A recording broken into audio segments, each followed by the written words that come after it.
Je suis parfaitement d'accord. J'ajouterais un troisième élément, c'est la culture de responsabilité. Un sportif, et on l'a vu notamment, je pense par exemple au basketball, je prends les derniers exemples, les sportifs, quand les moments comptent, quand le moment compte, ils prennent leurs responsabilités. Vous avez vu Victor Wembanyama, quand il a fallu mettre un 3 points pour essayer de recoller aux États-Unis, il prend ses responsabilités, il shoot. Et effectivement, et il marque. Et quand on fait le parallèle avec nos responsables politiques et une partie des responsables politiques des macronistes, on a ce problème de culture d'irresponsabilité au plus haut sommet de l'État. Dès qu'il y a un problème, dès qu'il y a une faille, eux savent reconnaître une défaite. Et en plus, on pourra faire un quatrième point alors.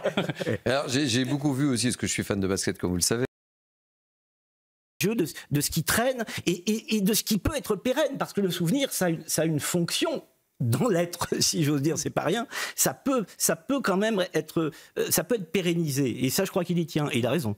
Mathieu Roch. Oui, c'est pour ça que je parlais au début de déni de réalité. C'est-à-dire qu'en fait, il veut capitaliser sur le succès de ces Jeux Olympiques pour construire son héritage politique. Mais avec cet exemple, je prends un exemple parmi ceux que j'ai cités, mais il dit le dépassement des clivages, ça a été justement la grande marque de fabrique qui a porté Emmanuel Macron en 2017, en nommant des gens et de droite et de gauche. Là, il dit, sur les Jeux Olympiques, ça a été surtout un succès, de gauche aussi, Castaner, etc. Sur les Jeux Olympiques, il dit... Il y a une présidente de région qui est de droite et une maire de Paris qui est de gauche. Donc, et ça a été un succès. Et donc, en fait, il va traduire ça à l'Assemblée nationale en coalition. Or, s'il veut une coalition, ça veut dire qu'il ne veut pas de cohabitation. Donc, c'est-à-dire qu'il ne veut pas partager le pouvoir. Or, le message qu'ont envoyé les Français dès les législatives de 2022, c'était de partager le pouvoir avec le reste du spectre politique.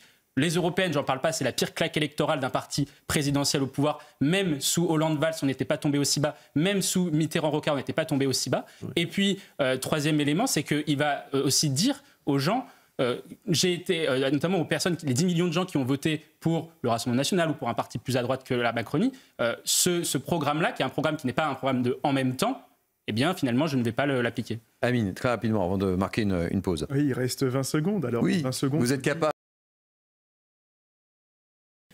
Concernant JO, je vous assure. Mais il y a une partie sur son compte Twitter. Il y a quand même une partie de Corse. Il y a une partie à gauche. De Corse, c'est vrai. À gauche, vous avez raison. À gauche, il y a une fracture idéologique entre effectivement la gauche de gouvernement et la gauche beaucoup plus radicale. Sur cette ligne de fracture idéologique, une partie de la gauche radicale, aujourd'hui incarnée par M. Porte notamment, pas que lui, mais certains autres, et je suis d'accord avec vous, pas tout le nouveau Front populaire, déteste tellement la nation, déteste tellement le patriotisme, détestent tellement l'idée d'une cause nationale qu'ils sont prêts à soutenir des sportifs étrangers. On a eu cela déjà dans d'autres sports. Je me rappelle aussi dans le foot, avec Lionel Messi notamment. On avait déjà des tweets qui allaient dans ce sens-là. Je trouve que c'est dommage. Alors après, effectivement, on peut moi, je suis pareil, je suis fan du basket et on peut se réjouir on peut pas se réjouir, mais on peut trouver que la prestation de Stéphane Curie, qui marque 4 points, 3 points, est exceptionnelle. Mais totalement lunaire. Quand on est responsable politique, on porte aussi une parole qui est politique. Et effectivement, la cause nationale doit supplanter. Et je ne suis pas d'accord avec ça.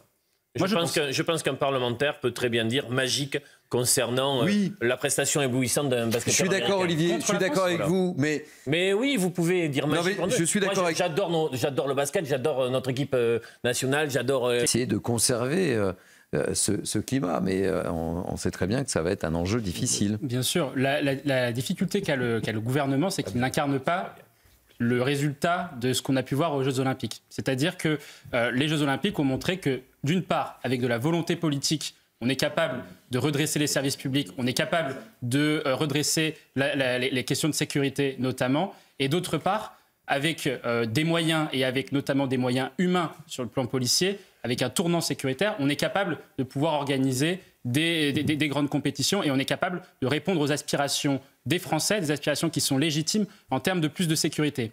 La difficulté ensuite que va avoir Gérald Darmanin, qui s'est aussi un petit peu vanté de ce pari sécuritaire qu'il juge réussi, c'est que déjà il y a un premier point qui me paraît important, c'est est-ce qu'il a mis tout le paquet sur Paris au détriment du reste du pays. Et donc effectivement, ça pour l'instant on est en incapacité de pouvoir le dire. Est-ce que l'insécurité a augmenté? Est-ce que les indicateurs de criminalité, de cambriolage, etc. ont augmenté dans le reste du pays?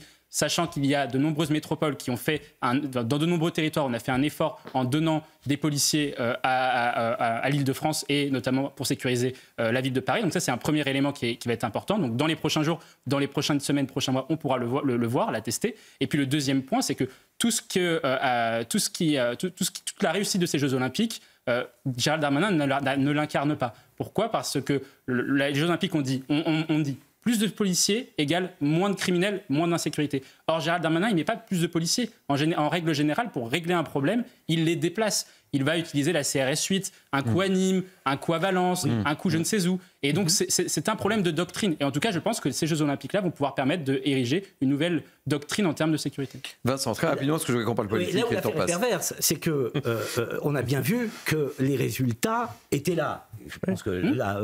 je m'interroge de la même façon, et nous interrogeons dans notre cercle de réflexion. On a sorti un rapport il y a quelques mois sur la situation à l'hôpital, qui est une véritable catastrophe. Et on s'interroge sur, justement, comme la problématique suivante.